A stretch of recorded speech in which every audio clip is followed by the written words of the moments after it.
आपके दिमाग में ये सवाल ज़रूर आता होगा कि आपका ये नो कॉन्टैक्ट इतना लंबा क्यों चल रहा है? क्या ये सोलमेट कनेक्शन है, कोई पास्ट लाइफ कर्मा है, कार्मिक साइकिल है, ट्विन फ्लेम एनर्जी है कि क्या है? तो आज वो हम कार्ड से समझ लेने वाले हैं। मैं पहले ही बता देती हूँ कि ये एक जनरल रीडिंग है, सबसे रेजोनेट हो ऐसा ज़रूरी नहीं होता है, तो आपसे जितना रेजोनेट हो उतना क्लेम करना है, बाकी का ड्रॉप करना है। अगर आप अपने लव, करियर, फाइनेंस को डीपली जानना चाहते हो तो उसके लिए आपको पर्सनल रीडिंग करवानी पड़ती है, जिसके लिए मैंने अपनी स्क्रीन पे व्हाट्सअप नंबर दिया है। दूसरी चीज़, ये एक टाइमलेस है, तो जब भी आपके पास आएगी तब आपसे रेजोनेट करेगी। 1 महीने बाद भी अगर आप देखते हो तब भी आपसे रेजोनेट ये करने वाली है, और जेंडर स्पेसिफिक बिल्कुल भी नहीं है, तो लड़का और लड़की दोनों देख सकते हैं। तो चलिए स्टार्ट करते हैं। पहला कार्ड आपका निकल के आया है 4 of swords, the fool, 2 of pentacles, the sun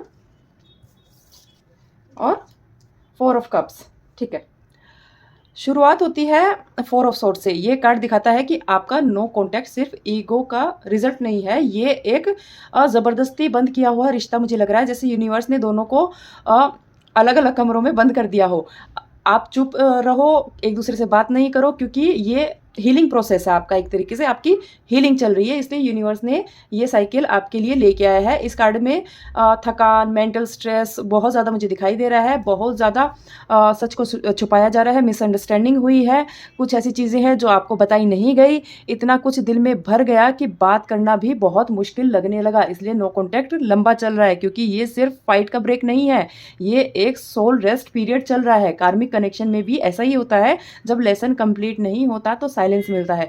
twin flame journey में भी ऐसा ही होता है, जब रनर चेजर फेज आता है तो एक बंदा भागता है और दूसरा रुककर उसका वहीं पे वेट करता है। यह एनर्जी बता रही है कि आप दोनों को अलग रहकर समझना था कि आप खुद के लिए क्या हो, आपकी एनर्जी क्या है, बिना एक दूसरे के।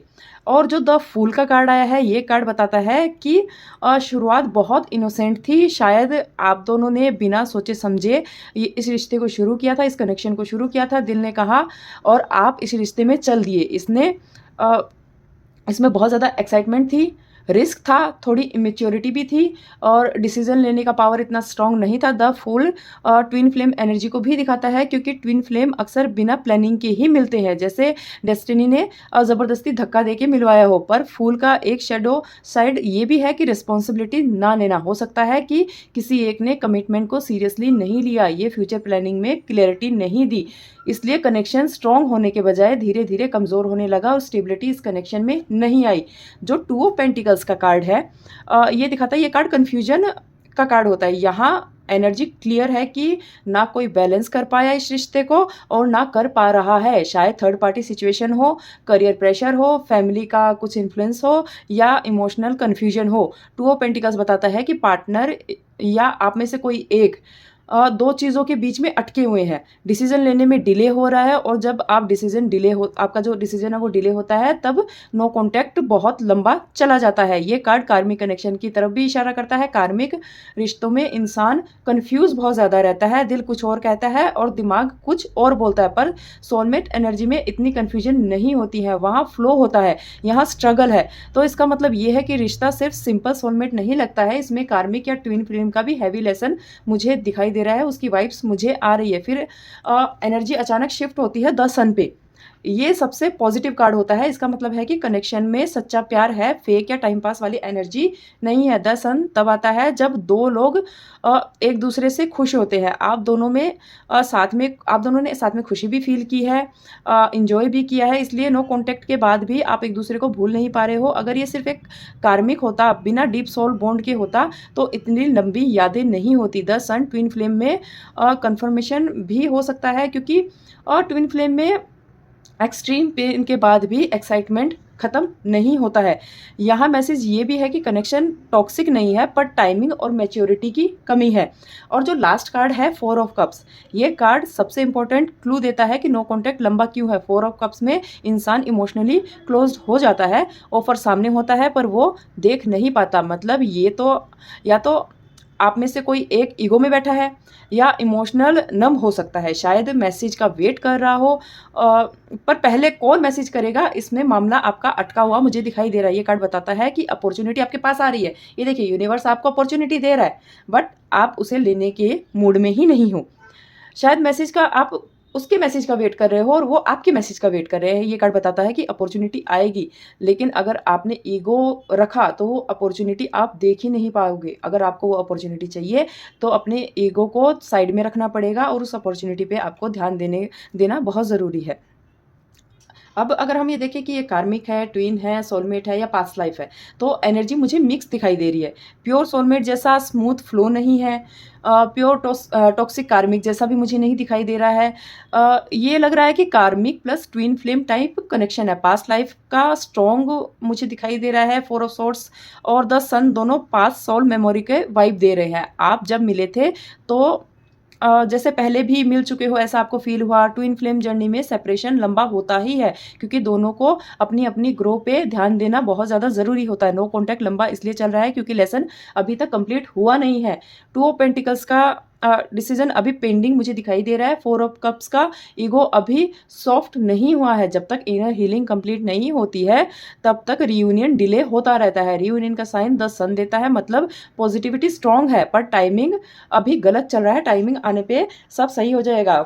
फूल वाली इमेच्योरिटी एनर्जी जो है वो इस रिश्ते को और भी ज़्यादा डिले कर रही है। आप सोच रहे हो कि क्या ये वापस आएगा? एनर्जी बोलती है कि हाँ, पर स्लो प्रोसेस है। पहले इनर रियलाइजेशन होगा, कम्युनिकेशन होगा, फिर क्लैरिटी आएगी। ये रिश्ता आपको तोड़ने नहीं, आपको सच्चाई दिखाने आया था, चाहे फाइनल आउटकम आपके साथ हो या फिर आपसे अलग हो। पर ये कनेक्शन ने आपको स्पिरिचुअली अपग्रेड किया है और ट्विन फ्लेम या कार्मिक का असली पर्पस वही होता है, ट्रांसफॉर्मेशन।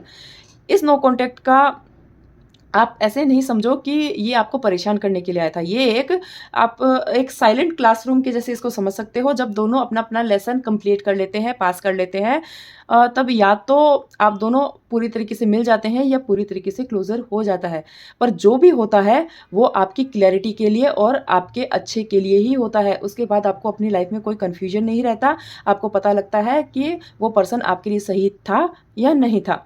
और अगर मैं रियूनियन की एनर्जी देखूँ, तो पहले जो कार्ड्स आए हैं, उनका ओवरऑल पैटर्न देखने पर मुझे लग रहा है कि कनेक्शन डेड नहीं है। ये ख़त्म होने वाला साइलेंस नहीं लग रहा है, ये थोड़ा-सा रुक सा गया है। फोर ऑफ सोर्ड्स बताता है कि अभी हीलिंग फेज़ चल रहा है, मतलब रियूनियन तुरंत नहीं होगा। अभी दोनों तरफ से सोच-विचार, ईगो थोड़ा-सा सॉफ्ट होना, इमोशनल रिकवरी अभी चल रही है। टू ऑफ पेंटिकल्स टाइमिंग में यूजुअली 2 का नंबर देता है। ये 2 वीक्स भी हो सकता है, 2 मंथ्स भी हो सकता है, क्योंकि ये साइकिल बहुत अभी स्लो चल रहा है। द सन फ्यूचर में पॉजिटिविटी आउटकम देता है।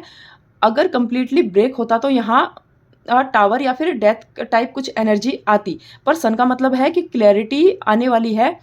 थोड़ी डिले होगा थोड़ा-सा, क्योंकि अभी ईगो चल रहा है। अगर आप दोनों अपने-अपने हीलिंग पे ध्यान दोगे, अपने पे फ़ोकस करोगे, तो मुझे दिखाई दे रहा है कि आने वाले 2 टू 3 मंथ्स में आपका कम्युनिकेशन हो सकता है एक सॉफ्ट मैसेज के थ्रू, या फिर किसी थर्ड पर्सन के थ्रू, जिसे आप दोनों जानते हो। अचानक मैसेज या कॉल आना, जब आपने एक्सपेक्ट भी नहीं किया होगा, तब आ सकता है। अगर आप खुद पहले रीच आउट करते हो तो टाइमलाइन थोड़ी-सी फास्ट हो सकती है। अगर दोनों वेट कर रहे हो तो डिले हो सकता है। ये कनेक्शन कंप्लीटली ख़त्म होने वाली एनर्जी है ही नहीं। अगर मैं देखूँ कि आने वाले 3 महीने मार्च, अप्रैल या मई, तो उसमें क्या एनर्जी आने वाली है, तो मुझे मार्च की जो एनर्जी है वो दिखा रही है कि मार्च में थोड़ी हैवी लग सकती है। यहाँ हीलिंग चल रही है पर ईगो पूरा मेल्ट नहीं हुआ है। सोच बहुत गहरी है, आपकी याद भी आ रही है, पर एक्शन थोड़ा स्लो है। हो सकता है आप दोनों सोशल मीडिया चेक कर रहे हो, एक दूसरे को वहाँ पे देख रहे हो, इनडायरेक्टली ऑब्जर्व कर रहे हो, पर डायरेक्ट स्टेप लेने में आप दोनों ही डर रहे हो। मार्च में कनेक्शन का हल्का साइन आ सकता है, पर फुल क्लियर रियूनियन के चांसेस बहुत कम मुझे यहाँ पे दिखाई दे रहे हैं। अगर मैं अप्रैल की एनर्जी देखूँ तो अप्रैल में थोड़ा मुझे शिफ्ट होता हुआ दिखाई दे रहा है। यहाँ फूल वाली सडन मूवमेंट एक्टिव होता हुआ मुझे दिखाई दे रहा है, मतलब अचानक मैसेज या फिर कैजुअल हाय हेलो टाइप कुछ हो सकता है। कम्युनिकेशन स्टार्ट होने के स्ट्रॉन्ग चांसेस बनते हुए मुझे दिखाई दे रहे हैं, और सिचुएशन थोड़ी सी ऑकवर्ड भी हो सकती है। धीरे धीरे बात नॉर्मल होगी, ईगो सॉफ्ट होगा और रियूनियन का प्रोसेस स्टार्ट हो जाएगा। और मई की एनर्जी में देखूँ तो द सन वाली मुझे क्लैरिटी और भी ज़्यादा स्ट्रॉन्ग आ रही है। यहाँ मिसअंडरस्टैंडिंग क्लियर होने वाली है, सच सामने आने वाला है, फ्यूचर डिसीजन होने वाले हैं, और ये सिर्फ कॉन्टैक्ट स्टार्ट नहीं होगा, आपका ऐसे समझिए कि एक न्यू फ्रेश एनर्जी स्टार्ट होने वाली है। तो ओवरऑल मैं देखूँ तो मार्च में थिंकिंग का फेज़ है, अप्रैल में कम्युनिकेशन स्टार्ट होने का, और मई में क्लैरिटी और एक स्ट्रॉन्ग यूनियन की पॉजिटिविटी आती हुई मुझे दिखाई दे रही है।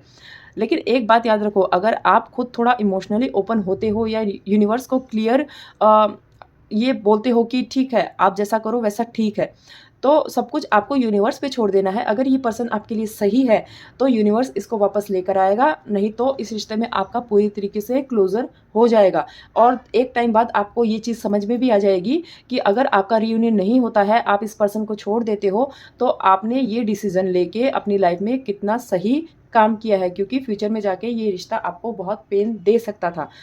तो आज की रीडिंग में इतना ही। अगर आप अपने बारे में अ, लव, करियर, फाइनेंस के बारे में डीपली जानना चाहते हो, तो स्क्रीन पे दिख रहे नंबर पे आप मुझे व्हाट्सएप मैसेज कर सकते हो। तो चलिए आज के लिए इतना ही। जय श्री राधे राधे।